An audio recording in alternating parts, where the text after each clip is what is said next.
My name is Emily Carter, and this happened when I was 15 years old.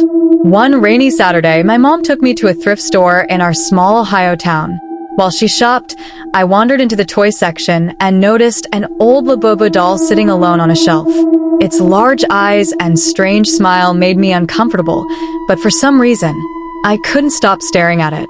The price tag said $2.99. I bought it and brought it home. That night, I placed the doll on a bookshelf across from my bed.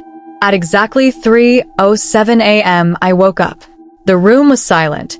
I looked toward the shelf. The doll was gone. My heart began racing. I grabbed my phone and turned on the flashlight. Near my bedroom door, I saw it. The Labubu doll was sitting there, facing me. I screamed. My parents rushed into the room, but when the lights came on, the doll was back on the bookshelf. My dad said I must have had a nightmare, but I knew what I had seen. Over the next week, strange things started happening. Every morning, the doll appeared somewhere different. Sometimes it sat at the bottom of the stairs, sometimes outside my bedroom, sometimes on the kitchen table.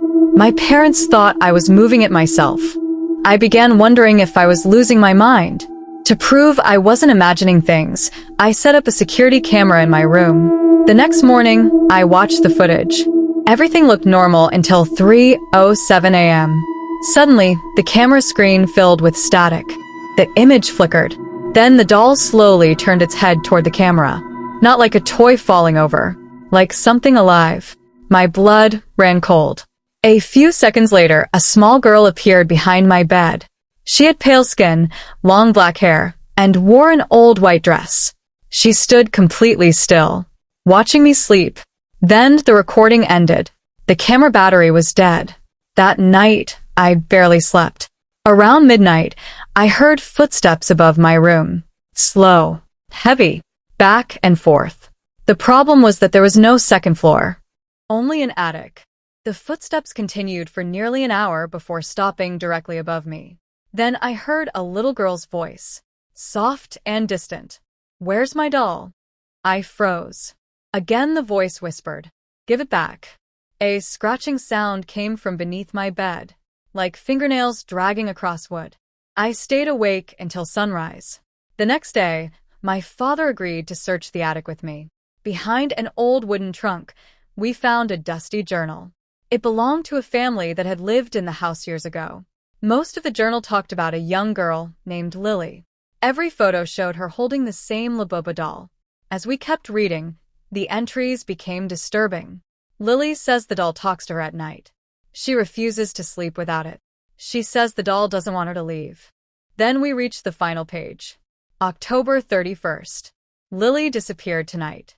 We searched everywhere. The only thing left in her room was the doll. Neither of us spoke. My father immediately threw the doll into a dumpster several miles away. For the first time in weeks, I felt safe. No footsteps, no whispers, no nightmares. 3 days later, I opened my bedroom closet. The Labubu doll was sitting inside, waiting. My father had personally thrown it away, yet somehow it had returned. That night, I woke again at 3:07 a.m. The room was dark. A small figure stood beside my bed. It was the girl from the video, Lily. She slowly raised her arm and pointed toward the corner of the room. I looked. The Labubu doll was sitting there. A piece of paper hung from its neck.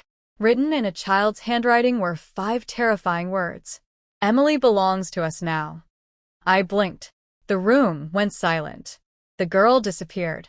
The note vanished by morning. Nobody believed my story. Years have passed since then. I no longer live in that house. The doll is gone. Or at least I hope it is. But every night, I still wake up at 3:07 a.m. And sometimes, in the darkness of my room, I think I can see 2 large eyes staring back at me, waiting, watching, smiling.